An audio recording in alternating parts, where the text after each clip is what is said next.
அனைத்திந்திய அண்ணா திராவிட முன்னேற்ற கழகத்தினுடைய போற்றுதலுக்குரிய பொதுச் செயலாளர் அவர்களுடைய அனுமதியுடனும் ஆலோசனையின் பேரிலும் நாடாளுமன்ற மாநிலங்களவை தேர்தல் அனைத்திந்திய அண்ணா திராவிட முன்னேற்ற கழகத்துடைய வேட்பாளரை அறிவிக்கிறோம். அனைத்திந்திய அண்ணா திராவிட முன்னேற்ற கழக ஆட்சி மன்றத்தில் பரிசீலித்து எடுத்த முடிவின்படி 19/6/2025 அன்று நடைபெற உள்ள நாடாளுமன்ற மாநிலங்களவை உறுப்பினர்கள் பதவிக்கான தேர்தலில் அனைத்திந்திய அண்ணா திராவிட முன்னேற்ற கழக அதிகாரப்பூர்வ வேட்பாளராக கழகத்தினுடைய பொதுச்சாளருடைய ஆணைக்கு கீழ்கண்டவர்கள் தேர்ந்தெடுக்கப்பட்டு நிறுத்தப்படுகிறார் என்பதை தெரிவித்துக் கொள்கிறோம். 1. திரு IS இன்பதுரை BABL XMLA அவர்கள் கழக வழக்கறிஞர் பிரிவு செயலாளர். திரு மா Dhanapal MA ML MBA PhD XMLA அவர்கள் செங்கல்பட்டு கிழக்கு மாவட்ட கழக அவைத்தலைவர், மாவட்ட விளையாட்டு குழு முன்னாள் தலைவர் என்பதை மகிழ்ச்சியோடு பொதுச் செயலாளருடைய அனுமதியோடு இங்கே தெரிவித்துக் கொள்கிறேன். அடுத்ததாக அனைத்திந்திய அண்ணா திராவிட முன்னேற்ற கழகத்தின் தலைமையிலான கூட்டணியில் தேசிய முற்போக்கு திராவிட கழகம் தொடரும் என்பதை மகிழ்ச்சியோடு தெரிவித்துக் கொள்கிறோம். 2026 நடைபெறவுள்ள நாடாளுமன்ற மாநிலங்களவை உறுப்பினர்கள் பதவிக்கான தேர்தலின் போது அனைத்திந்திய அண்ணா திராவிட முன்னேற்ற கழகம் தேசிய முற்போக்கு திராவிட கழகத்திற்கு ஒரு மாநிலங்களவை உறுப்பினர் பதவியை வழங்கும் என்பதையும் தெரிவித்துக் கொள்கிறோம். இதை மாண்புமிகு கழகத்தினுடைய பொதுச் செயலாளர் அறிவிக்கிறார் என்பதை தெரிவித்துக்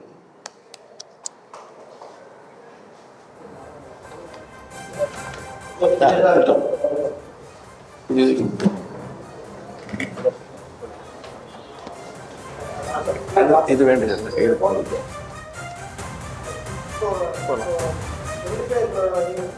அவங்க கிட்ட சொல்லிச்சு அதுதான் பேசியிருந்தாங்க. 2 நாளைக்கு முன்னாடி அவங்க தொடர்ச்சியா பொதுவெளியிலே கேட்டு இருந்தாங்க. அவங்க இந்த தடவை ரீடைன் பண்ணிக்கிட்டு அதுக்காக. அதாவது ஏற்கனவே கூட்டணியில் இருந்த கட்சி தேசிய முற்போக்கு திராவிட கழகம். ஏற்கனவே எங்களுடைய கழகத்தினுடைய பொதுச் செயலாளர் அவர்கள் 2026 தேர்தல் முடிந்த பின்பு மாநிலங்களவை உறுப்பினர் வழங்கப்படும் என்று கூறியிருந்தார்கள். அதை உறுதிப்படுத்தியிருக்கிறார். அவ்வளவுதான். கூட்டணி தொடரும்.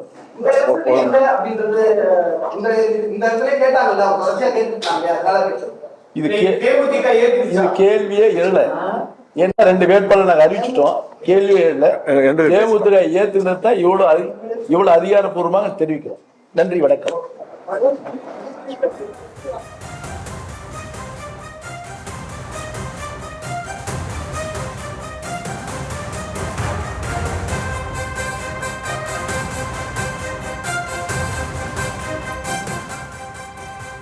இன்றைய தினம் அதிமுக தரப்பில் அதிகாரப்பூர்வமாக ராஜ்யசபா தேர்தலுக்கான வேட்பாளர்கள் யார் என்பது தொடர்பான அறிவிப்பு வெளியாகும் என எதிர்பார்க்கப்பட்டது.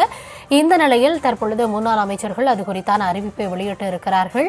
அது தொடர்பான அண்மை செய்தியையும் காட்சிகளையும் நாம் பார்த்து வருகிறோம். அந்த வகையில் அதிமுகவின் ராஜ்யசபா வேட்பாளர்களை தற்பொழுது அறிவித்திருக்கிறார்கள். அந்த வகையில் இன்பதுரை ராஜ்யசபா வேட்பாளராக போட்டியிடுவார் என அறிவிக்கப்பட்டிருக்கிறது.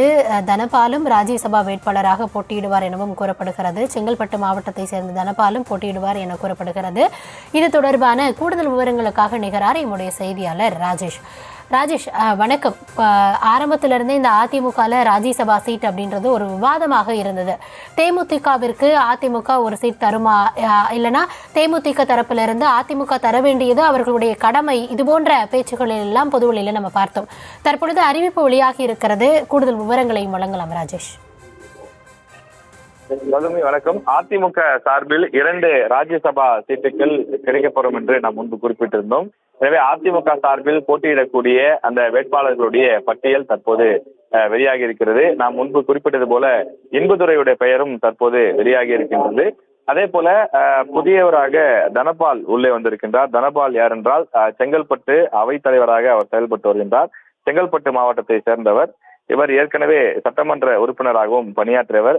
தொடர்ந்து அவர் தற்போது ராஜ்யசபாவிற்கு அனுப்பப்பட இருப்பதாக அதிமுக சார்பில் அதிகாரப்பூர்வமாக அறிவிப்பு வெளியிடப்பட்டிருக்கிறது. அதிமுக சார்பில் முன்னாள் அமைச்சர் ஜெயக்குமார், ஐடி விங்கை சேர்ந்த ராஜ் சத்யன், அதே போல நடிகை விந்தியா உள்ளிட்டோரும் மிக தீவிரமாக முயற்சி செய்து வந்த நிலையில் இவர்களுக்கு சீட்டு மறுக்கப்பட்டிருக்கின்றது. தற்போது சிறுபான்மையினர் என்ற அடிப்படையிலே அவர் ஒரு கிறிஸ்துவர் என்ற அடிப்படையிலும் இன்பதுரை அவர்களுக்கு ஒரு சீட்டு வழங்கப்பட்டிருப்பதாக அதிமுக நிர்வாகிகள் தகவலாக தெரிவிக்கிறார்கள். அதே போல செங்கல்பட்டு மாவட்டத்தை சேர்ந்த தனபால் அவர் அந்த மாவட்டத்தினுடைய அவைத்தலைவராக செயல்பட்டு வரக்கூடியவர். செங்கல்பட்டு கிழக்கு மாவட்டத்தில் அவைத்தலைவராக செயல்பட்டு வரக்கூடிய தனபால் அவருக்கு ராஜ்யசபா செல்வதற்கான அந்த வாய்ப்பு வழங்கப்பட்டிருக்கின்றது. இதன் மூலமாக ராஜ்யசபாவில் அதிமுகவினுடைய அந்த எண்ணிக்கை 5ஆக உயர்ந்திருக்கிறது. ஏற்கனவே சி.வி. சண்முகம் மற்றும் தர்மர் உள்ளிட்ட அதிமுக ராஜ்யசபா உறுப்பினர்கள் 3 பேர் செயல்பட்டு வருகின்றார்கள்.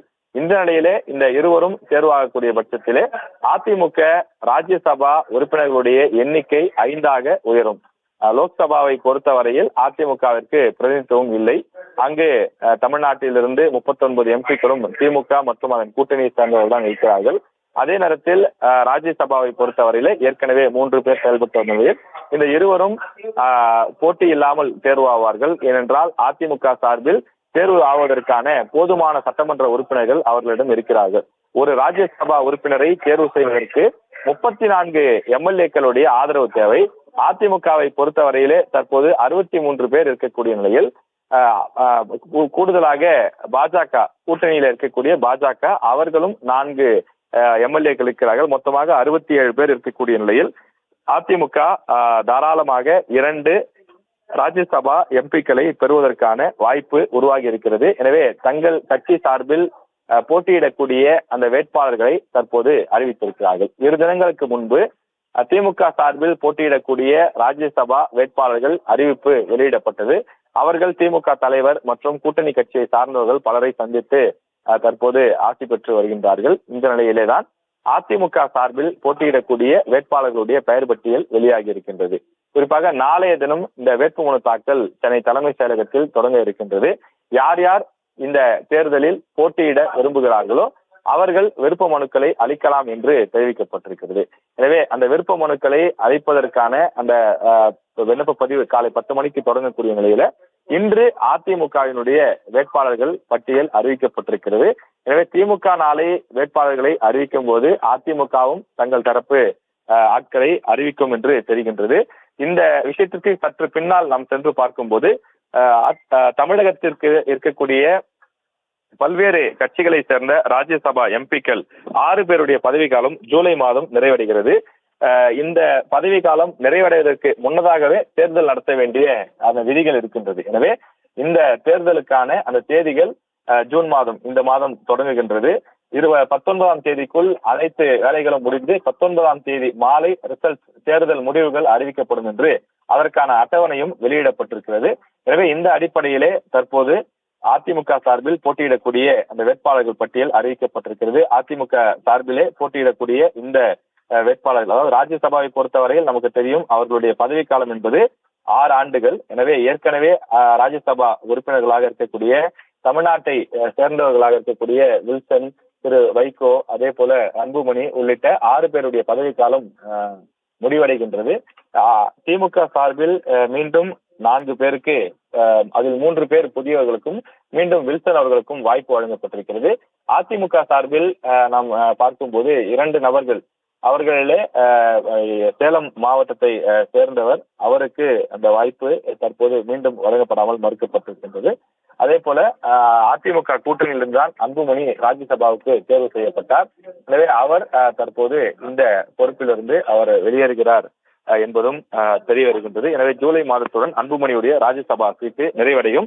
அதிமுக சார்பில் போட்டியிடக்கூடிய வேட்பாளர்கள் பெயர் பட்டியல் வெளியாகி இருக்கிறது.